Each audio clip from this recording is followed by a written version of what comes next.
Pleased to introduce our presenters for today's training. Sean Strange, PMP, and Tyler Payne, PMP, from the Texas General Land Office. The General Land Office is the governor-designated agency responsible for administering all federal community development block grant disaster recovery and mitigation funds that are allocated to the state. Sean and Tyler have both worked exclusively on disaster recovery and mitigation programs created and administered by the General Land Office's Community Development and Revitalization Division. Sean Strange, as manager of the Policy Development Group at the General Land Office Disaster Recovery, continues to work with his team on a variety of recovery and mitigation policies, mapping techniques, and allocation models that inform state action plans required of all community development, block grant, and disaster recovery and mitigation grantees by the U.S. Department of Housing and Urban Development. Sean earned a Master's of Science in Community and Regional Planning from the University of Texas at Austin. He has ongoing interest in GIS and other analysis tools and project management methods that can better inform disaster response, recovery, and mitigation. Tyler Payne serves as Senior Project Manager, designing and managing planning studies and coordinating interagency mitigation efforts. He develops innovative solutions and initiatives to better prepare Texas for future disasters. Tyler earned a Master's in Public Service and Administration from the University of Texas at AM.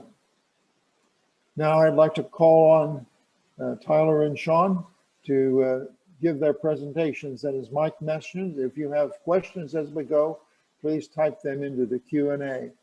Sean, take it away. Thank you, Robert and Mike. It's a pleasure to be here with you all today on this fine Tuesday, the 23rd. Just want to make sure you can all see my screen. It appears that it is sharing. So as Robert mentioned, my name is Sean Strange from the Texas General Land Office, CDR Division. And there's a quote here from our commissioner, and that is that the GLO stands ready to help our state maximize the use of this DR funding to build back stronger and more resilient communities. So the first question might come up is, what is the GLO CDR Division? And so what this division does is we administer Community Development Block Grants for Disaster Recovery, or CDBG-DR, and Community Development Block Grants for a more recent funding stream, which is mitigation funds. And these funds are allocated to the state or a grantee by the U.S. Department of Housing and Urban Development, or HUD, following a congressional appropriation that sometimes follows a presidential major disaster declaration. And so the next question might be, hey, since when has the GLO CDR Division been administering the CDBG-DR mitigation funds? And so in 2011, then Governor Rick Perry, the governor has the ability to designate any state agency as the agency responsible for administering these funds. And so that was what took place in 2011. And prior to this, these CDBG-DR funds were administered by the Texas Department of Agriculture, as well as TDHCA. And TDA, Texas Department of Agriculture, was administering funds for infrastructure, and TDHCA was administering funds for housing. And we'll go more into detail on those two different components in a minute. And so what happened in 2011 is they consolidated these two infrastructure and housing programs into one agency, and that was the GLO. All right, so since then, 2011, we've been implementing projects and programs across the state of Texas, utilizing more than $14.3 billion in HUD, CDBG-DR, and mitigation funds. So a large chunk of that money is for recovery from Hurricanes Rita, Dolly, Ike, and of course, one of the larger disasters recently, Hurricane Harvey. We've also administered funds and currently are administering a little bit of funds for the 2011 wildfires, as well as the 2015 and 2016 storm and flood events. We've also been allocated $4.3 billion for mitigation money. And that's money I'll go into more detail in a minute. And that's for the 2015 flood disaster impacted counties, 2016 disaster impacted counties, Hurricane Harvey, and more recently, we also received an additional amount of funding for the 2018 South Texas floods. We've also received funding for DR funds for the 2018 and 2019 disasters.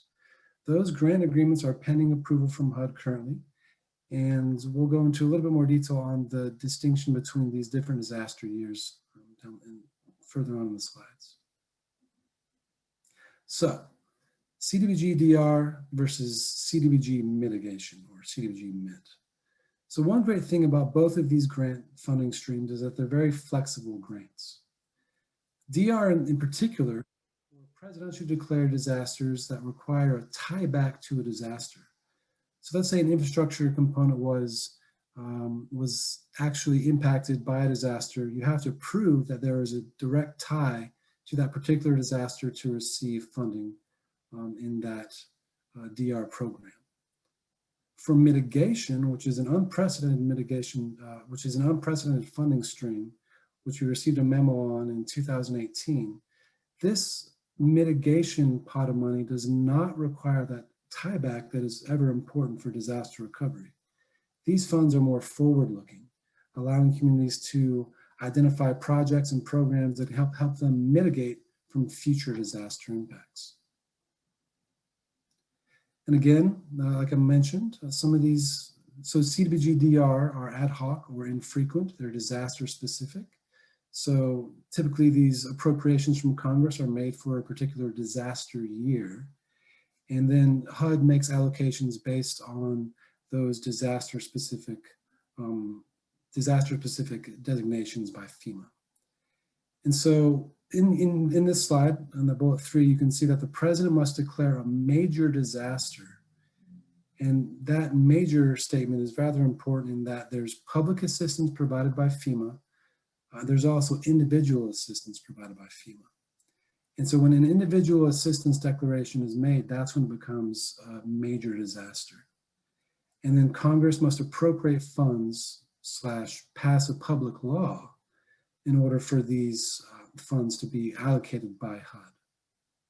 One great thing that I tend to forget to mention, so I put a bullet here for everyone's knowledge, is that this grant stream does not require a non-federal match.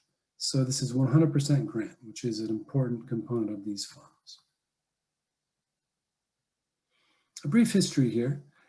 So CDBG funds can, as I mentioned, are very flexible.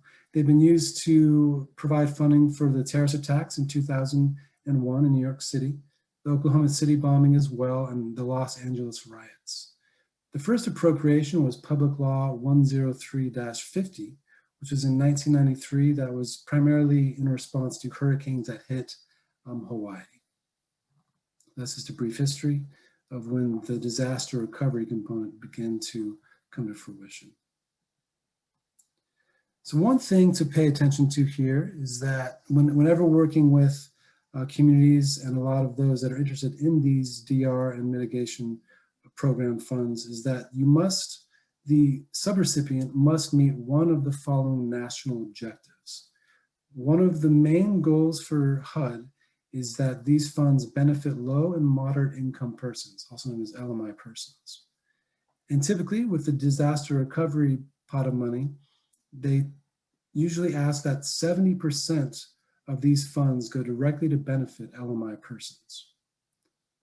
They also have the national objective of preventing or eliminating slum and blight.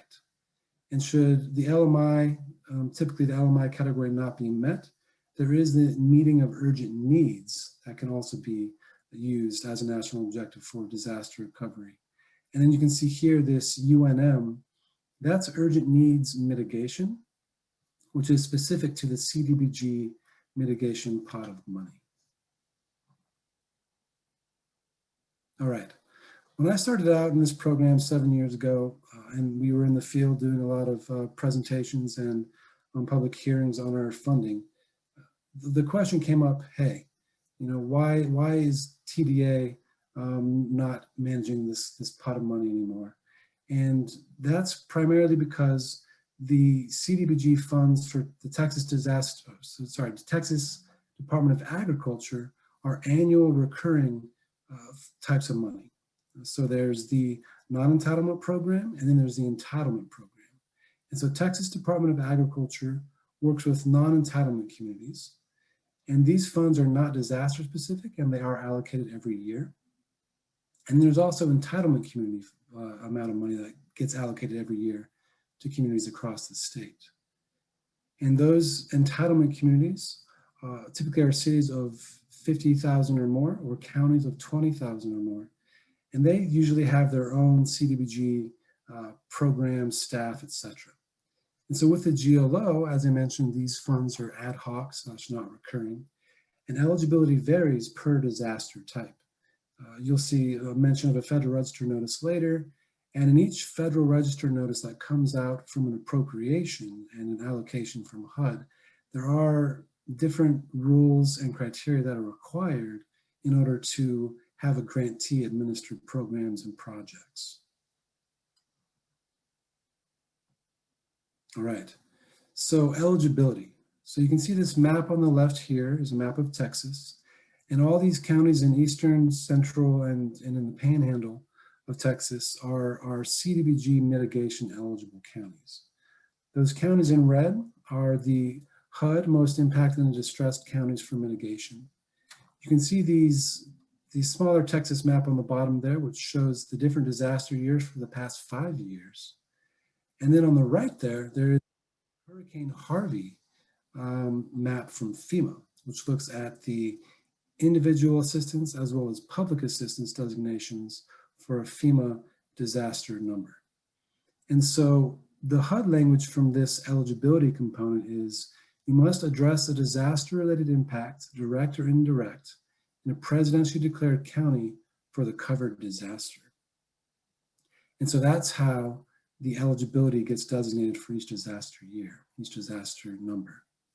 And so one kind of going into the weeds a little bit with how governor declarations tie into this, because as you all know, when there's a major disaster or a disaster in Texas, the governor can make declarations. And so money that comes through the non-entitlement and entitlement program, most likely the non-entitlement program, can help governor-declared counties that did not receive presidential declarations. And so the TDA, Texas Department of Agriculture, does have a disaster recovery program that allows communities to do some rebuilding from a disaster that may have impacted them. Another great question when I started out was, hey, how long does it take for CDBG dollars to get to communities tied to DR or mitigation funds? And this graphic here just kind of gives a pretty concise overview of how long it may take for the different funding streams to come into fruition for communities that have been impacted. And so as you know, there's FEMA and TDEM that are involved with disasters. And that typically can be very immediate, starting right from the disaster with regards to response. And then there's short-term recovery that FEMA has for housing and infrastructure, like I mentioned, the public assistance program, the individual assistance program. And then the Small Business Administration provides loans to businesses and homeowners to help them recover from disasters as well. And so getting more into the CDBG side of the house, a congressional appropriation is made, and that could typically be 1 year to 2 years down the road from a disaster. And then the GLO is required to publish an action plan following that Federal Register notice that comes out from HUD. And then we then have to do our methods of distribution, as well as program design and other methodologies for allocating the funds. Now, before I move on about our website, I do also want to touch on a couple of other players with regards to the disaster funding timeline. Since we are going to be touching a bit more on the mitigation program, I do want to mention that there are other mitigation programs in Texas.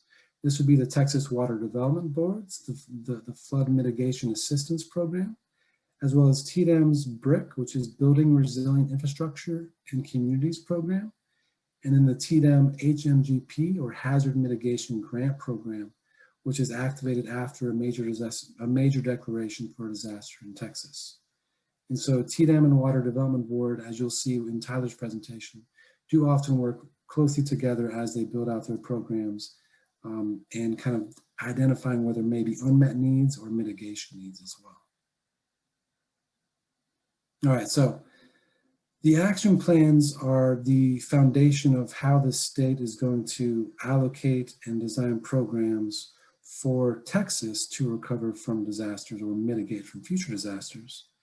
And on our website, which is recovery.texas.gov, there is an action plans page which provides you the list of action plans that are available for your viewing. So as you can see, going all the way back to Rita, Ike Dolly, 11 wildfires, all the way up to mitigation. And also on our website, you will see the 2018 and 2019 disaster years, which action plans are pending grant agreement approval. And this right here is kind of the complex budget that we have to come up with for each of our disasters. This one in particular is Hurricane Harvey, for the $5.676 billion we received for Hurricane Harvey. And there's a wealth of programs. There's local programs for Harris County, local program for Houston. There's also then our state-run housing and infrastructure, as well as planning programs. Since this is more relevant to our recent programs, I'm providing this slide to let you gain insight into how the funds have been allocated for each disaster year. And so there's this initial allocation was Hurricane Harvey, 2017 disaster year, in the amount of $4 billion. And there's 2016 and 2015 floods.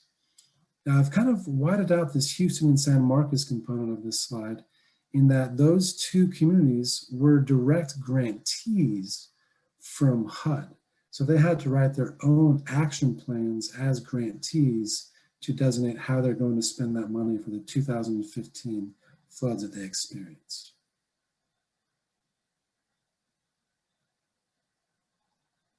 Okay, so this is our suite of programs for our CDBG mitigation effort.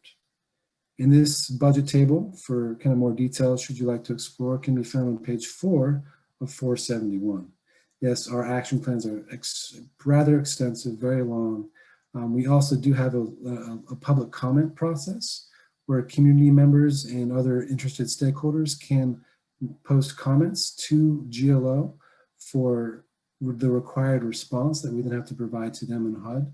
And so that's why there is a section in our action plan that does add quite a few pages. So don't be overwhelmed by the page number, but this is where you can find our budget for our mitigation programs. This slide is the beginning detail of our section 4.4, which gives you the amount per program area, the particular activities that are eligible for these programs, as well as the eligible areas based on the disaster year. As you can see, there's 15-16 flood areas that have 2 distinct competition programs. And then Hurricane Harvey, since that was the majority of the reasoning for and the majority of funds we received from HUD, does have a larger suite of programs specifically for Hurricane Harvey impacted communities. Then there's also 15-16 Harvey areas for our hazard mitigation plans, which I'll go into more detail in a minute on, our resilient communities program, and then regional and state planning program. Okay, now this slide, while very busy, has a lot of really great information. Once you receive the PDF of these slides, that's fantastic. It will have the allocation amounts, the min and max amounts per program, the eligible communities per program, and whether they're cities, counties, tribes, councils of governments, etc. And this does provide you with the timeline for how those programs look. So for instance, with the competition side of the house, we have 15 competitions, 2016 competitions, and Hurricane Harvey competitions. And those are in effect currently. If you are on our press release and on our communications email account, you will have taken note that 15 and 16 competitions have been announced, and we're still currently working on the Hurricane Harvey competitions, eligibility review, etc. And of note, if you are taking notes, there will be an application round 2 for the Hurricane Harvey state mitigation competition later this year into early next year. There's also coming up shortly, and we're currently in the development of this program, is the Regional Mitigation Program, which is also known as the COG MODS, or the COG Methods of Distribution. And in this program, councils of government will work with local communities to develop out projects and funding allocations for local communities to implement mitigation projects. And so in the spring, late spring to early summer, the application for this program will be coming out. There's also 2 other programs which may be of interest to a lot of communities across Texas, which are the Hazard Mitigation Plans Program, as well as the Resilient Communities Program. The Hazard Mitigation Plan Program looks to build out a community's local hazard mitigation plan, and then the Resilient Communities Program looks to help communities build out maybe land use code projects and coding plans, as well as other plans that might help a community become more resilient in case of disaster. And these applications should be rolling out late spring and into the summer. So keep your eye out for those programs. All right, now real quickly, since it is housing and urban development from the U.S. Department, housing is a major component of the program. So we have public housing that's eligible, single family housing, as well as multifamily housing, which is typically rental for low and moderate income populations. Infrastructure, this is where a wide range of infrastructure projects can take effect. Water facilities, sewer facilities, street improvements, flood and drainage, fire protection. There's also clearance and demolition, and as we mentioned earlier, FEMA match for a lot of infrastructure programs going across and in effect across the state. And then this is some of our planning stuff, which is exactly what Tyler will be speaking to. And we've been doing, a variety of planning programs that look at, regional and Texas opportunities for them to plan and mitigate from future disasters. So really appreciate your time. Here is my email address. It'll be provided in the slides. And with that, I would like to pass it to Tyler Payne. Thank you so much for your time, and I look forward to your questions. Thanks, Sean. Let me pull up my presentation for everyone real quick. All right. I'm assuming everyone can see this, so if you can't, please someone let me know. So Sean did a great job of explaining a lot of the overview of what we're doing and kind of looking forward to the mitigation that we're doing. And I'm going to give you a more program-specific overview of one of our programs within the General Land Office, which is the planning program, and specifically the state-run planning program that we're working with.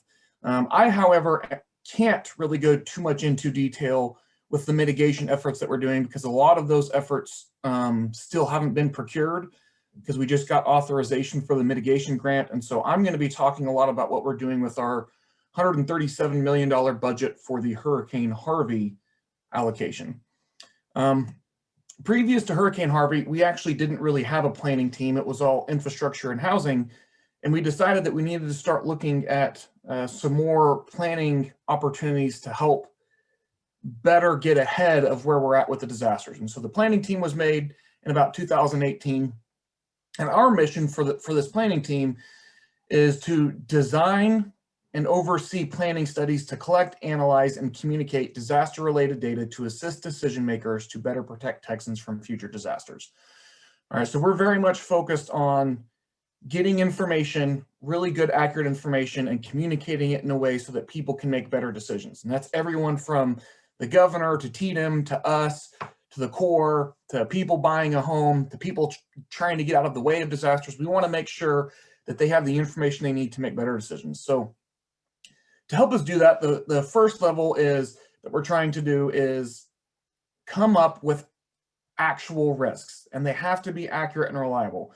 And if the risks that we are showing aren't accurate and reliable, then immediately we lose credibility and nobody's going to be paying attention to them. So that baseline of credibility is accurate and reliable. After we get accurate and reliable information, we can really start looking at cost-effective mitigation strategies. Where are our communities going to get the most bang for their buck, and how can they do that? And then after we do that, we're going to help determine the funding sources for the future projects. You know, what funding source makes the most sense for you? Is it FEMA? Is it CDBG? Is it Department of Agriculture, CORE? What are you trying to do, and who can we help find a funding source to move your projects forward?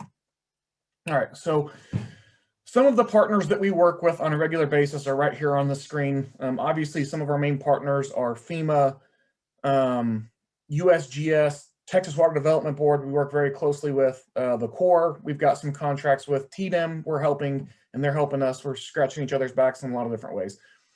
So a lot of what our team does isn't trying to create something new. It's trying to connect the dots and make some of the services more readily available, and kind of coordinating efforts to make sure we're heading in the same area and we're not stepping on other people's toes.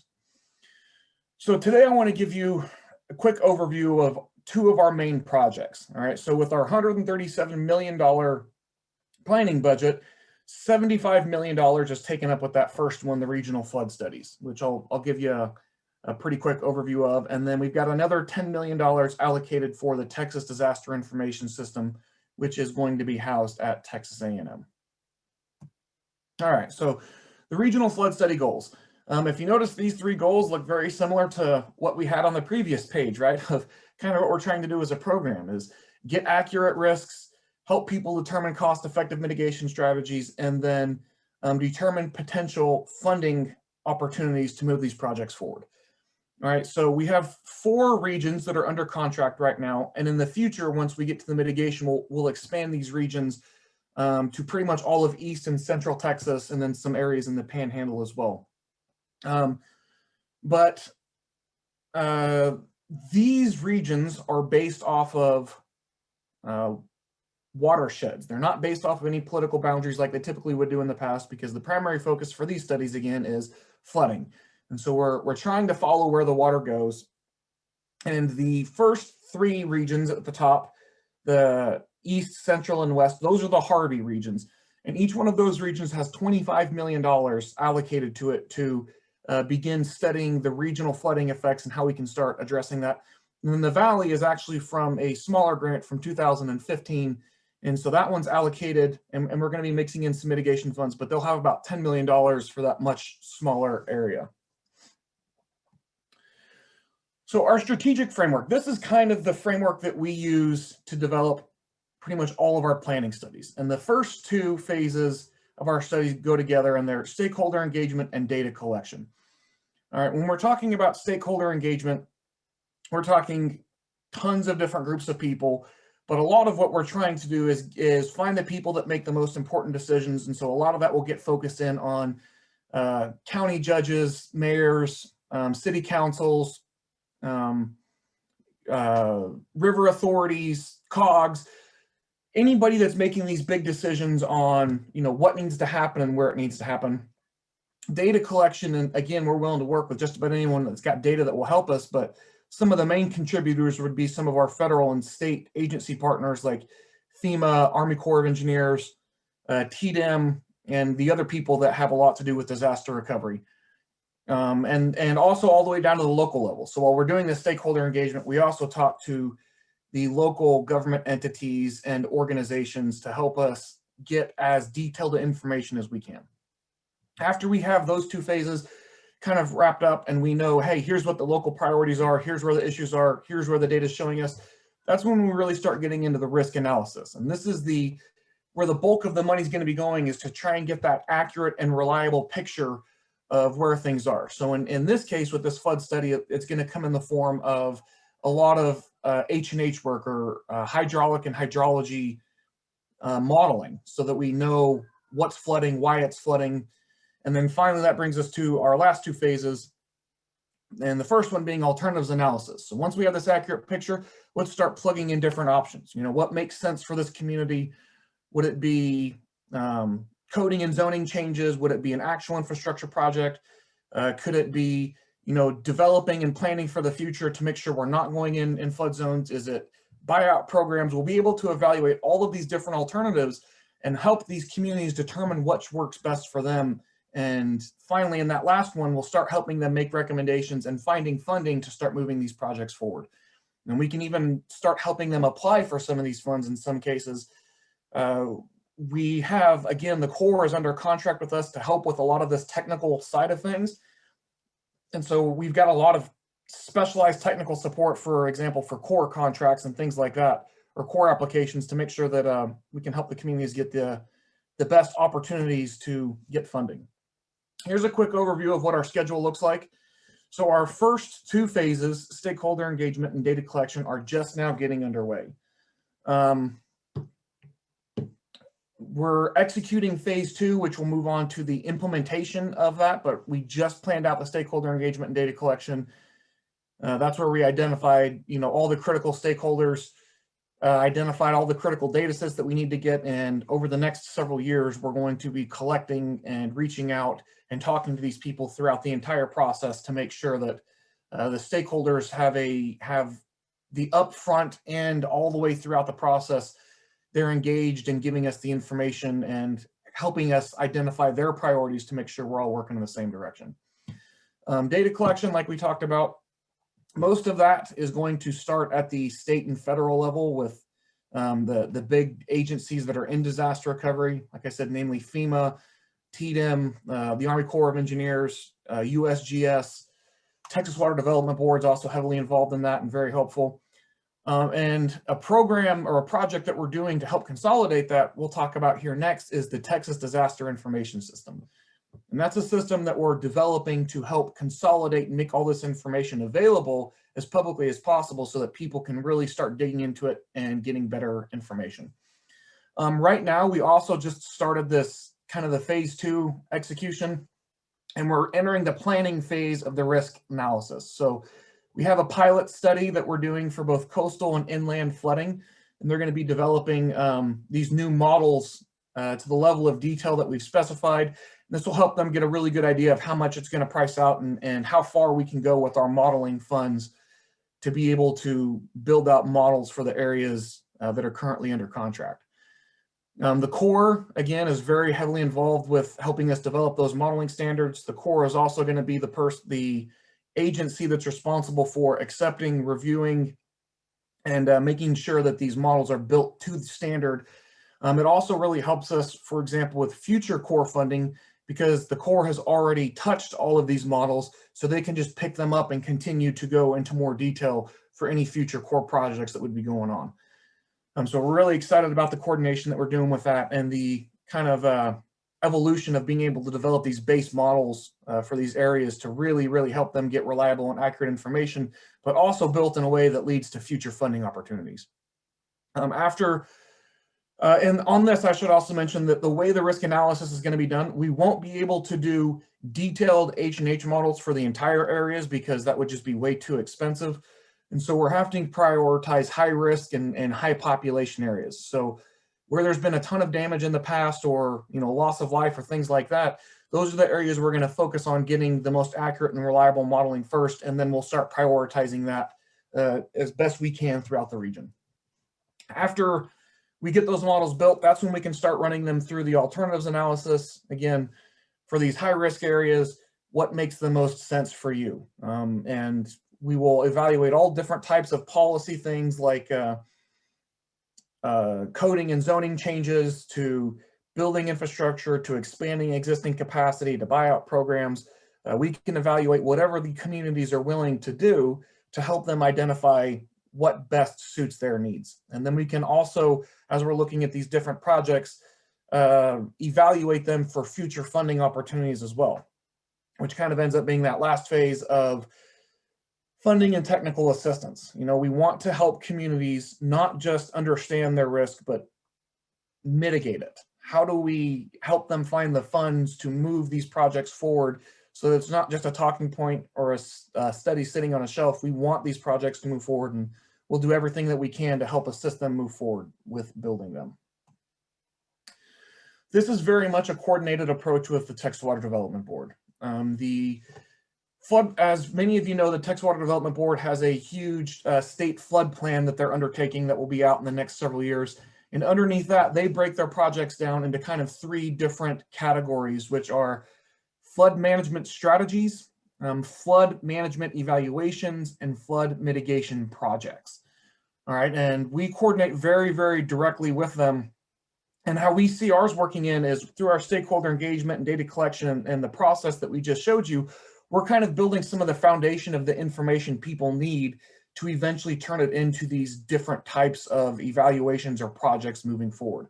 And so as we do our evaluations, one of the big things we're looking at is making sure the projects that we're starting to evaluate will eventually be eligible for these type of grant opportunities that are going to be coming in the future through the Texas Water Development Board. We meet with the Water Development Board probably every other week to talk about this and make sure we're still on the same page. So there's been a very close coordination with them, and it's been a very fruitful coordination as well. They've really helped us get our studies and helped us review our scopes of work so that we're including things to make sure that these 2 different efforts are compatible. Here's a quick map of some of the different major funding sources that we're looking at. Everything from the Department of Commerce, HUD, FEMA are probably the 2 biggest ones, USDA, Army Corps of Engineers, Water Development Boards, and even local government opportunities that they have. So some of probably the 2 biggest state level ones that we work with are the General Land Office, us. We get the big HUD grants to do this long-term recovery mitigation type work, and TDEM oversees the FEMA grants, which is another huge source of funding for these type of disaster-related projects. Anyways, we're going to be working with Water Development Board to start mapping out all the different types of projects and activities and strategies that need to be done for the state of Texas, and trying to help them find a grant or funding opportunity to help supplement all the different types of activities that we need to get going here in the state of Texas. All right, so moving on to our second major project, the Texas Disaster Information System. So quick background before we get to the information system, let's talk about the Institute for Disaster Resilient Texas. Well, as part of the Commission to Rebuild Texas that was established right after Hurricane Harvey, one of the major recommendations was Texas needed to develop an Institute for Disaster Resilient Texas that focused very much on integrating research and data analytics with training and education, so that we have a better idea of the current state of affairs and the current state of disaster preparedness here in Texas. So in 2019, the Institute was created through state law by House Bill 2345. And then the Institute was officially created in 2020 at Texas A&M by the Board of Regents. Soon thereafter, we were able to contract with Texas A&M Systems to begin the planning phase of what will eventually be the Texas Disaster Information System. This system, as that little quote above here says, is the cornerstone project that will be an interactive, analytical, and visual web-based spatial data system designed to support more resilient decision-making at the state level. All right, so right now, we are under contract with A&M in the planning phase. We're doing a lot of the data architecture, security requirements, digging through all the legal requirements, coordinating with the different federal and state agencies on how to make sure that we can get data sharing agreements in place so that all of this data regarding disasters is consolidated in one place for the state of Texas, and we can put on another layer of analysis on top of it. And anyone who's worked in these fields knows that's the really hard part is you can get any one data set, but having all the data sets in one place is extremely difficult. And that was really what will give us the big picture of what's really going on in Texas, is whenever we can get all the different data sets in one place and start figuring out a way to have a standardized analytical framework for all the different types of disasters and destruction that's happening across the state. All right, so the Institute's major priorities, They've identified 5 of them, the first one being decision support, all right? The Institute itself is not going to be making decisions. They are going to be preparing these data tools and creating all of these different types of information to get it in the hands of people making decisions.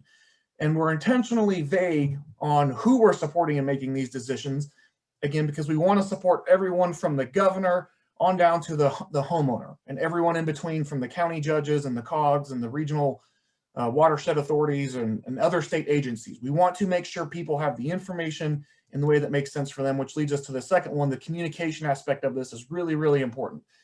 Having the data isn't enough. It has to be communicated in a way that allows people to really understand and comprehend what's going on.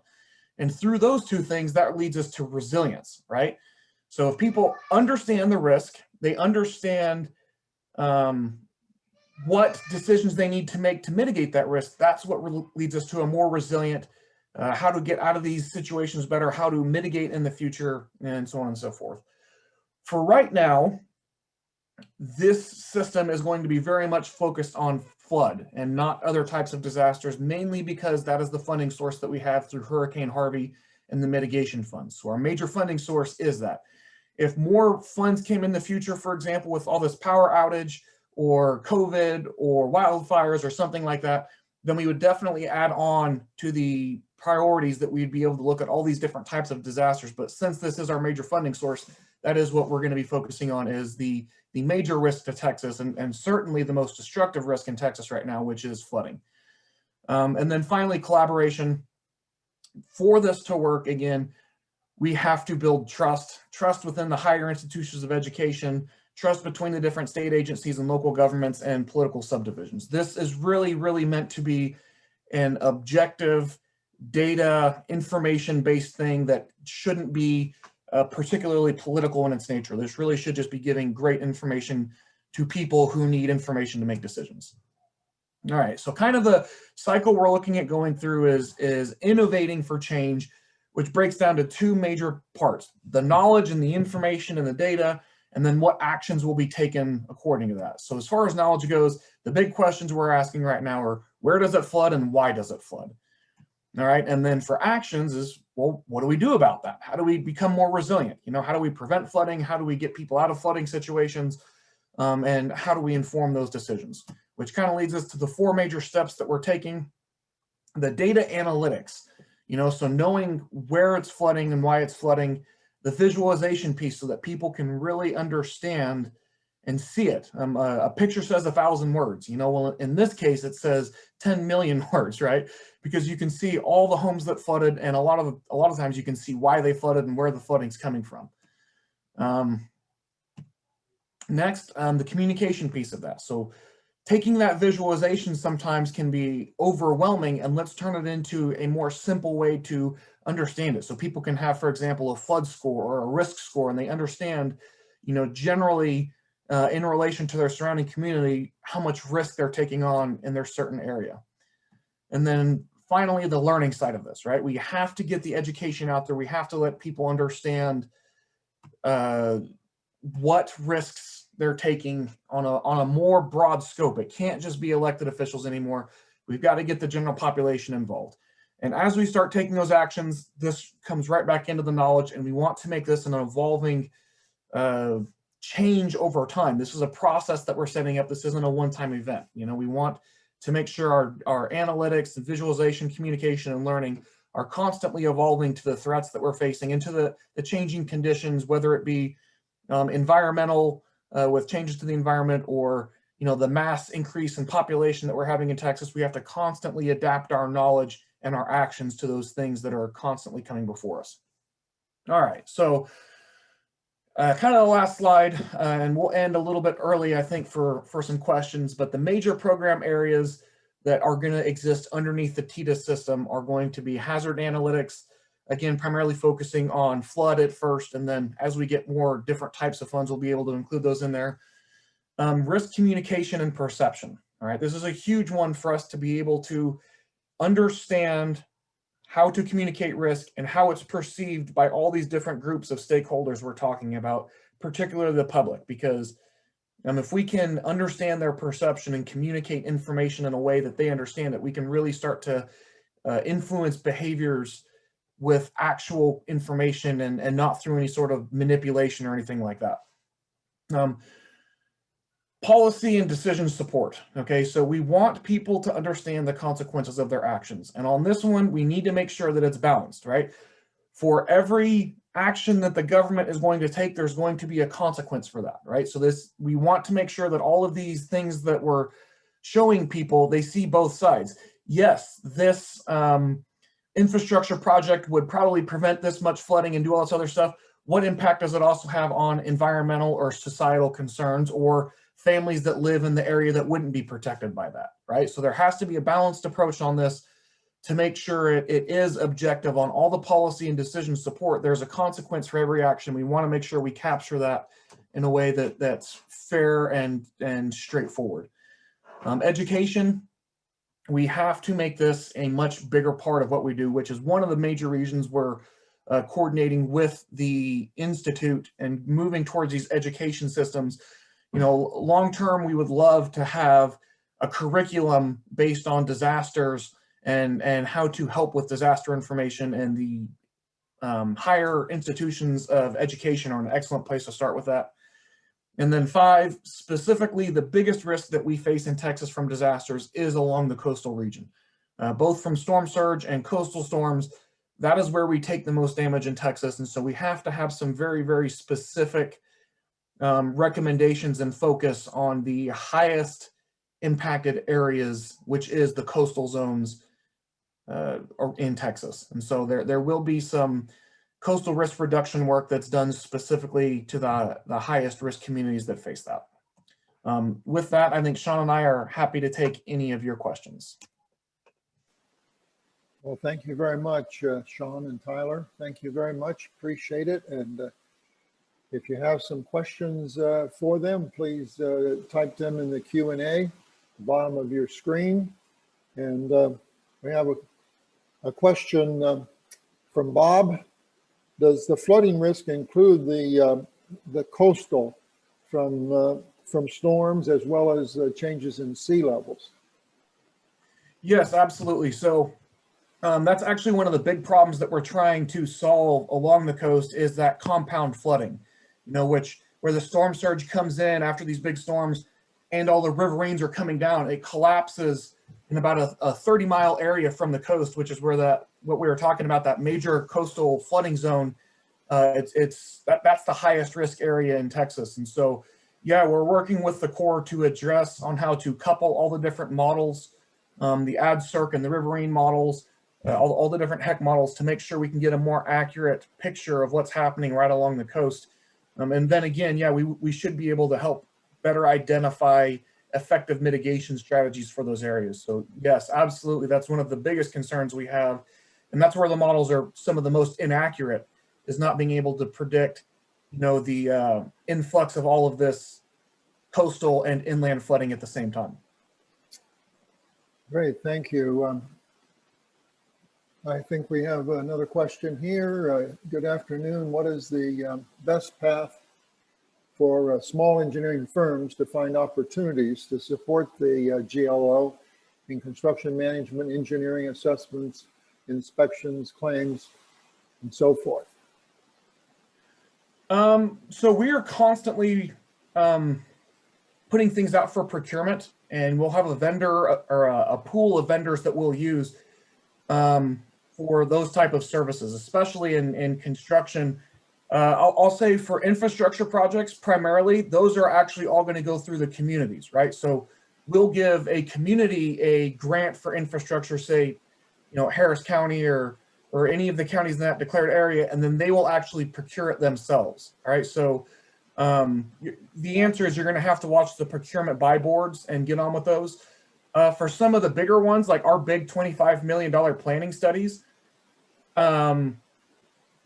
I know that all of them have a team of about 7 or 8 different engineering firms that they use because we're on such a tight timeline. And so, yeah, doing that, getting all those different engineering firms in there, there's tons of ways to do it, but essentially it's watch the procurement buy boards. And if there's a really big one, a lot of times you can also get on with some of the, as a subcontractor to some of the bigger firms that won't have the capacity either, just because some of these projects are so massive, no firm can really handle it themselves. So partnerships and watch the buy boards would be my advice. All right, and we have a question from Zach.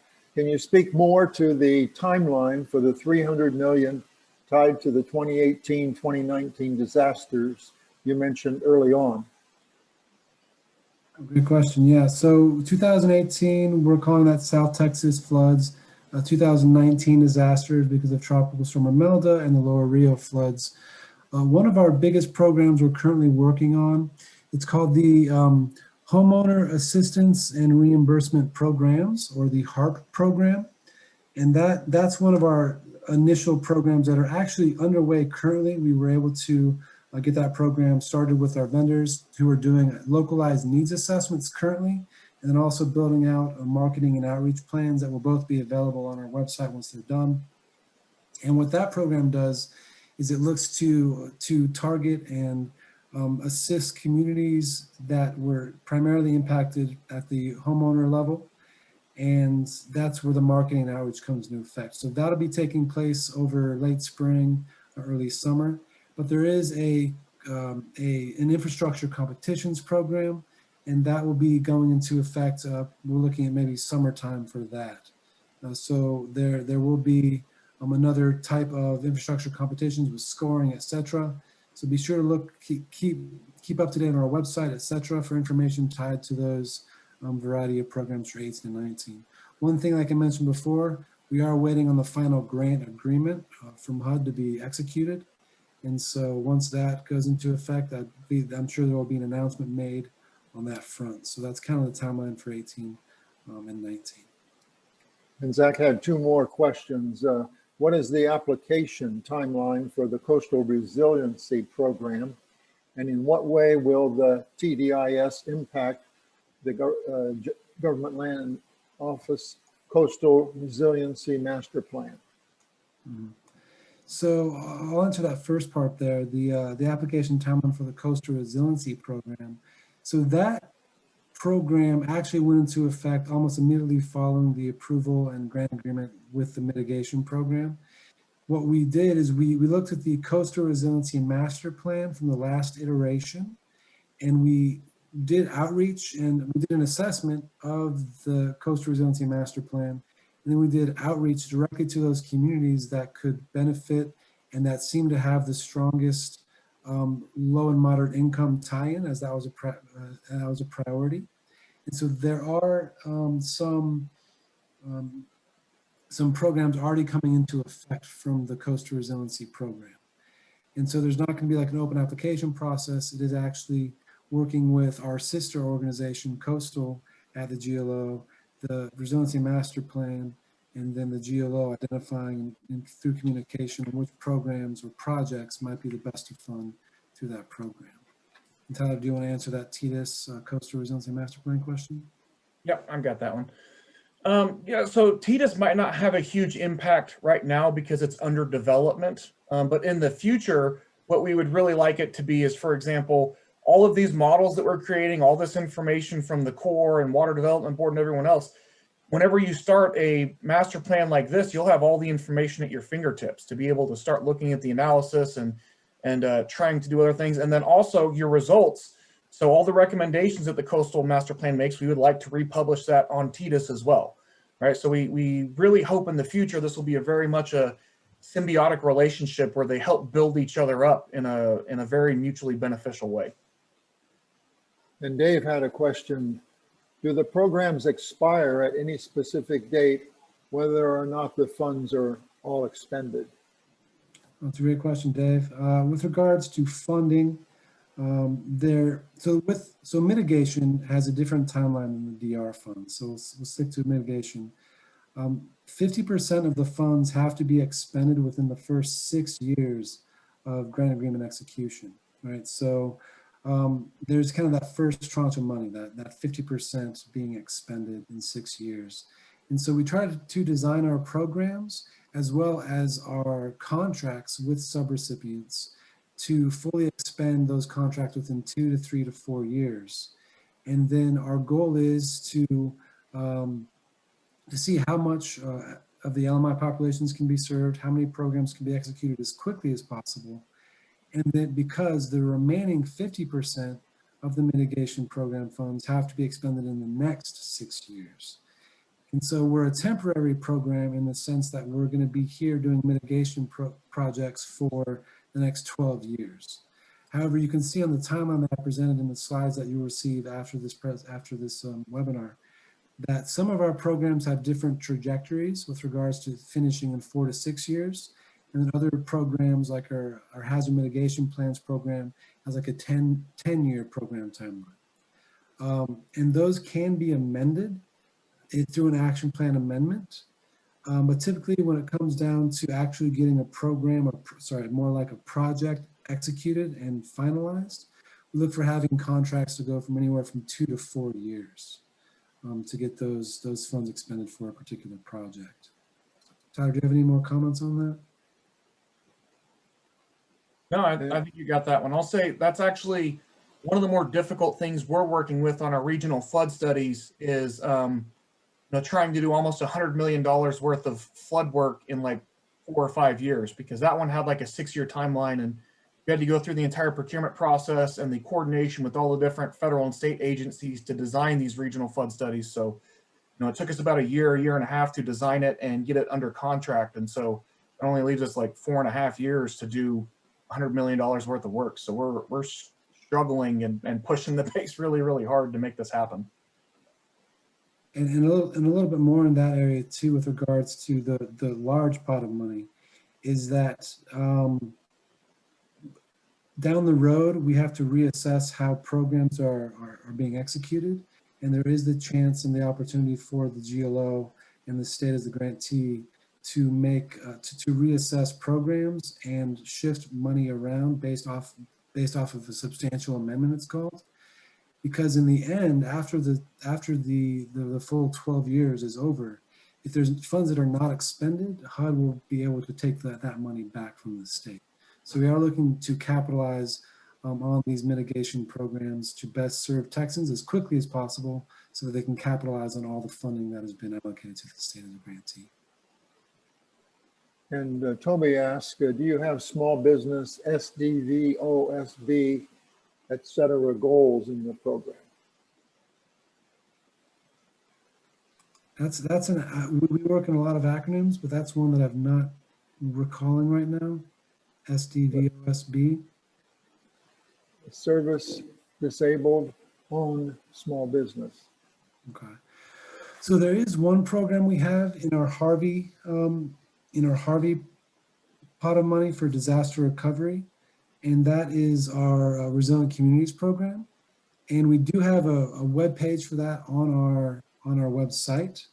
And so there is some assistance to small businesses we are providing with regards to being SDV, OSB in particular. I know that there are, in the application process, there are particular criteria that the applicant can assign to their particular business. And so I would highly suggest checking that program out underneath our Harvey program for disaster recovery. Yeah, just seconding what Sean said is, and just highlighting that primarily the regulations coming from HUD support low to moderate income jobs, right? And so we can help supplement a lot of these businesses with LMI type jobs, so some of the lower paying jobs. And yeah, they get special scoring criteria for meeting Section 3 requirements, and being a disabled owned or minority owned business does score higher on those types of criteria. Well, thank you very much, Sean and Tyler.